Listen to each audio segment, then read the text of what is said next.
What's up, everybody? It's Soren Baker, and today we have the honor and privilege of being joined by Fiend on Unique Access. Fiend, thanks for coming through, sir. Hey, what's up with it? What's up with the world? My name is Fiend International Jones, and I'm tuned in right now. My man, Soren Baker. Yes. Well, thanks again for coming through, man. And we got so much we got to talk to. I know we're going to have to do a part two, but let's start off with, I want to go through your whole history, but you do have the brand new song, The Revolution, No Justice, No Peace, that just came out, which I think is a phenomenal record. And I think the people that know you and follow you, regardless of how much they follow you, that may be a bit of a surprising record to hear you. Right. That's powerful joint. Happy to send it to you. When I saw you say good time, and I was like, bro? I was like, you're right. It is that time, right? Absolutely. So with making the record, what made you want to open it up with the speech like that? I heard the beat. And it had hair standing up on my arm, man.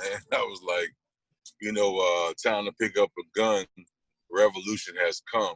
And I know blatantly it sounds like what it says, but it also speaks volume and metaphors, you know what I'm saying? Right. Oh, it's time to just kind of snap out of the nonsense, you know what I mean?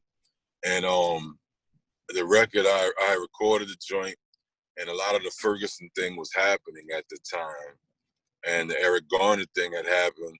And I remember Will Smith had quoted that, it isn't that all this stuff is new, it's just that people are just starting to film it. And I was like, you're right, that speaks volume.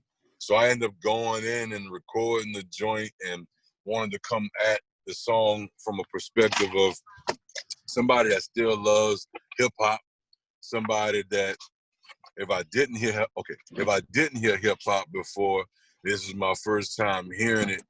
The lyrics are easy to make out, and I could process what this person is saying. You know what I mean? And that's kind of like why I went. And one thing I love about music, man, it travels. Right. It travels, and it connects people. Like what I consider my three universal languages: food, love, and music. Those are three powerful ones right there. Three real powerful ones, you're so right. And they do travel the world, international, like you said. Man, they do. It joins all kind of people from all types of walks of life. And no matter where I've been in the world and in the country, I will find myself looking somewhere, and you join eyes with a complete stranger, and either the food make you look at each other because y'all just bit into y'all meal, right? Or it's a song, and you're like, both it hits y'all at the same time, right? Or what is love, and it joins people. And yeah, that's where I just was at. And the song, like, to get back to the song, it just resonated to me. Revolution. Everyone needs revolution. When I first got into hip hop, I looked at it like as us kids was rebellious, to our what they call it's gonna come to me, the establishment. Right. Which was our households, moms, dads, you know what I'm saying, and stuff like that. So it was just time to express that type of song, I think, And unfortunately, too, as you mentioned in the song, like you said, it's been happening, and we both know that this has been happening for decades, for centuries. And something that you address in the song is that it could have been me. And I think the problem is that this has been going on since slavery started, since Black people were brought to the country. This is not a new phenomenon. And unfortunately, it's timely as ever. We've seen, whether it's through, the Last Poets and Scott-Heron talking about this stuff musically, right? Whether it's a Stevie Wonder or Marvin Gaye talking about it musically, right? Up to today and up to your Revolution, No Justice, No Peace song, it's still sadly relevant. So how, you know, how do you find that you're able to have these conversations with your son, for instance, knowing that it could be you, or that it's people you know, or people you're around? You know what, Soren, there's so many layers to being a loving person that can either hinder you or it can help you. And explaining to my son that, for one, we didn't even ask to be born in the skin that we're in. No soul, spirit, or individual asks to be born in the skin that they're in. You learn to love yourself, if you have that at home. A lot of people don't have that at home. I just talked to him, explained to him that you're 8 now, and that where we are in the United States, no matter in the world, there's going to be something that is designed out there that it will make a person dislike another person because of something. You know, whether your hair is long, whether your hair is short, whether whether you're light skin, dark skin, tall, short, whatever. You know what I'm saying? And he gets a lot of that. He don't know why. I explained to him that hate is taught.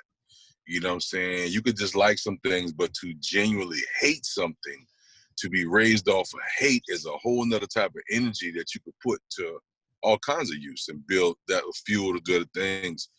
My thing is, the biggest lesson is to be alive, to continue to give him lessons and examples, and hopefully not to be eradicated, you know, or taken out of his life, to have to learn some things on his own.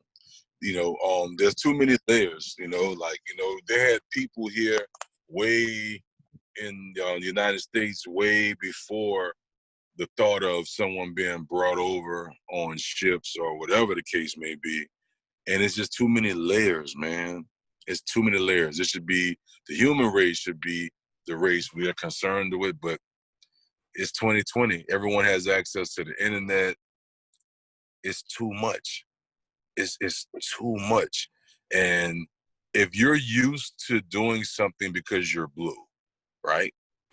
Your skin's blue and you're used to just walking, you know, in a shopping store and not having to pay for nothing. By the time you get to the register, like, oh, you're blue. Oh, you're charging. How dare you spend your money here? You know what I'm saying? You know, you can get used to that. And if you're used to that for 200 years, 400 years, 1,000 years, that also could become some type of a mental epidemic, to be told that you don't have this luxury anymore. Right. You know, so there's all different type of systemic types of stuff people are having to deal with. Whatever color of skin that you're in, there are going to be so many different layers of conversation. But if the conversation do start, I think that is the biggest part of it. You know what I'm saying? Because at the end of the day, we want to live, we want to be happy, healthy, and enjoy, make new memories, make new money, and so be it. But it's just too many layers, man. I think it's just too many layers of people being segregated away from love. You know what I'm saying? And I think, yeah.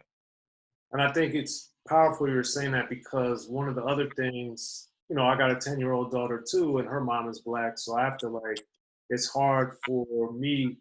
Like, I just remember her first, I was having to explain to her when she was like 6, like, I know you haven't seen this probably, and it's just weird because she was just like, why would somebody think of you like that because of your skin color is different? That doesn't make any sense.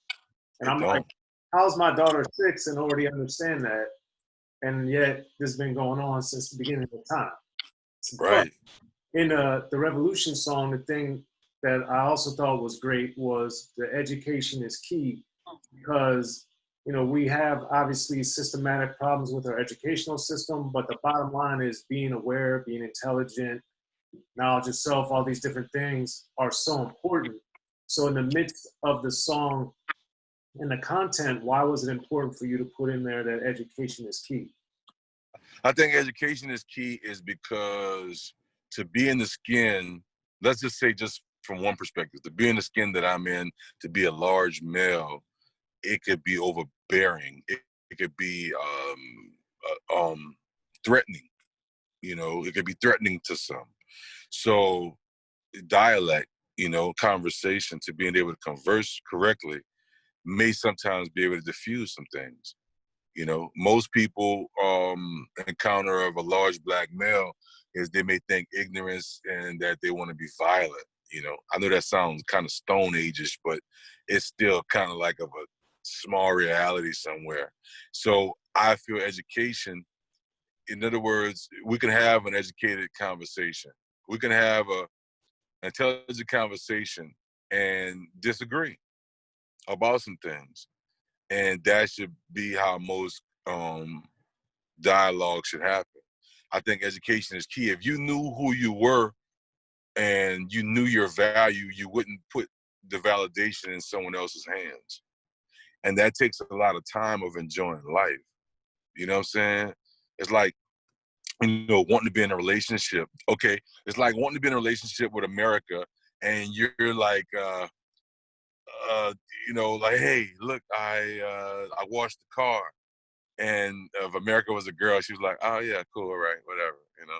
Nah, I put these new armor all on it. It gets the tires extra wet for a year. You know, and she's like, yeah, okay, cool, yeah, you know, whatever. Oh yeah, I cooked dinner for you. It's your favorite meal. Yeah, all right, I'm not even hungry. You know, it's like that. We keep looking for these type of validation from America, and I don't like to look at America as a color. I look at everybody's different. I know some of this conversation is gonna seem kind of true. I don't want to look at America as far as a kind of a color. I want to look at America as a good versus bad something. You know what I'm saying? Because I explain to my children, there are good white people like there are bad black people, you know, and you can put feeling any color, ethnicity in there, wherever you choose to do it. I say, if you start thinking more good versus bad, you kind of start getting how to walk with love. You know what I mean? And I think that's what's going on. I think education is key because we'll stop trying to depend on someone to do right by me when I could do right by myself. You know what I'm saying? And I'll just start from there. And if I give you a great example of how I treat myself, then another person will know how to treat me. Now, I've used that in music for the longest, but never thought about it as a citizen or a human being. You know what I mean? Right. I use in music forever, but I haven't until just now talking to you seen it as clear as day. How I treat myself, maybe that's how they'll treat me. You know what I mean? If I approach something with an educational outlook, educated outlook, and assess things properly, maybe that could reciprocate from someone instead of saying, "Oh, I thought you were Neanderthal. I thought you wanted blood." You know what I'm saying? I thought you were gonna eat us. You know what I'm saying? Like, people are so caught in the Stone Age. I'm in Louisiana. I'm in a red state. I call it the khaki pants state. You know what I'm saying? Like, much as I love khakis, brother. You know what I'm saying? You know what I mean? It is what it is. And I think education is key. Only an ignorant person walks into a house full of fire with a bucket full of fire trying to pull out a fire. Right. Yeah. Right. And like on top of that, you got to know what you're walking into at the same time. You got to assess things, and you got to be more in tune with yourself and not scared to educate yourself. Right. You got to educate yourself, man. Like, that's what I used to love so much about Kanye West. His persona seemed to be almost like, even though it was the college dropout, but it was more the preppy college kid that had so much to say, that nuanced something, a voice that you couldn't help but enjoy. This is your cousin that came over with the 2 shirts with the collars up, that he was a little bougie, but you just loved him anyway. He just so cool.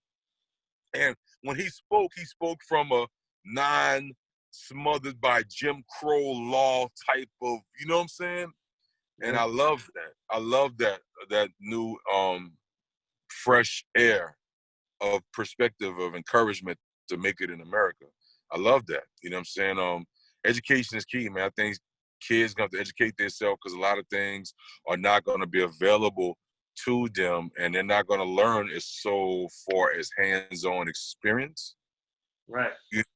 It's gonna be like you're gonna have to read.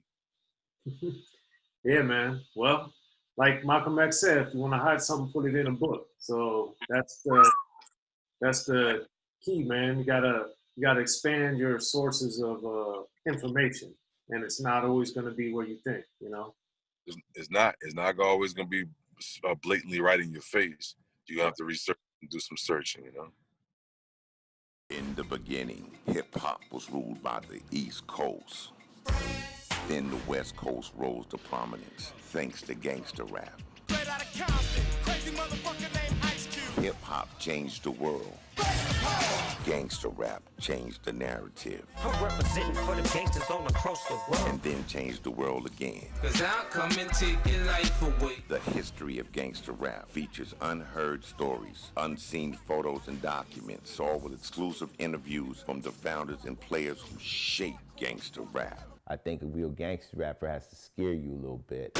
The history of gangster rap written by veteran rap journalist Soren Baker. In stores now. Yo, what up? This is DJ Quick. Be sure to pick up my homeboy Soren Baker's book, The History of Gangster Rap, if you really want to know what we do.